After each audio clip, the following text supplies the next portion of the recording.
When I was young, I didn't really know what I was going to do when I got older.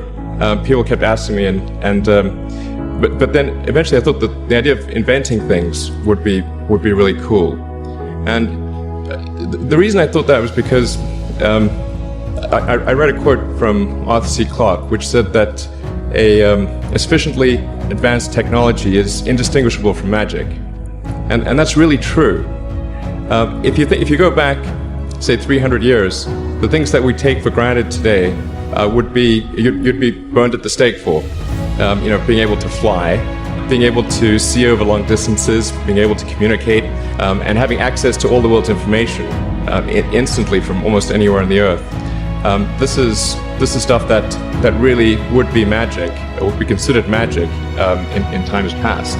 In fact, I think it actually goes beyond that, because there are many things that we take for granted today that weren't even imagined in times past. They weren't even in the realm of magic.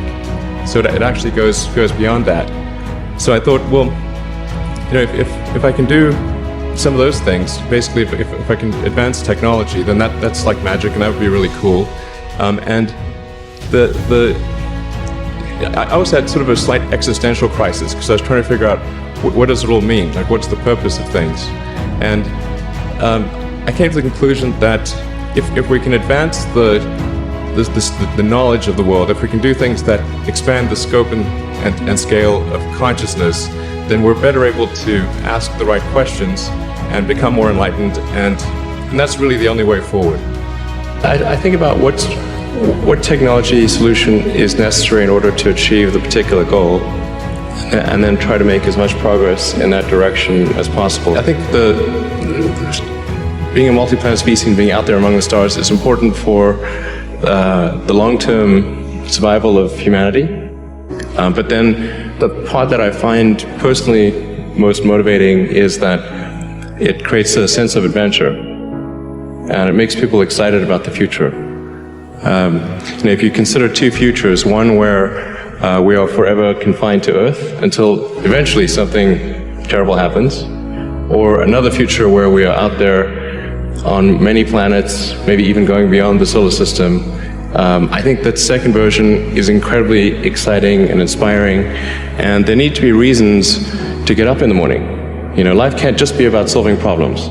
Otherwise, what's the point? There's got to be things that people find inspiring and make life worth living.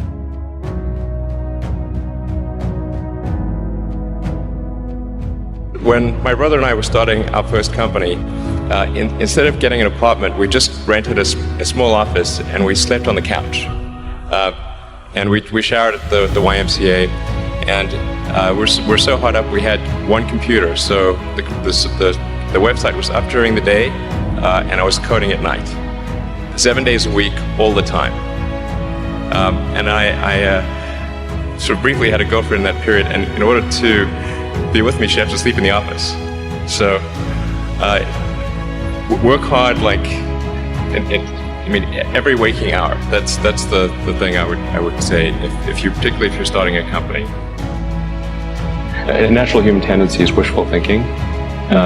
So a challenge for entrepreneurs is to say, well, what's the difference between really believing in your ideals and sticking to them versus pursuing some unrealistic dream that doesn't actually have merit? And that is a really difficult thing to tell. Can you tell the difference between those two things? Right. So you need to be sort of very rigorous in your self-analysis.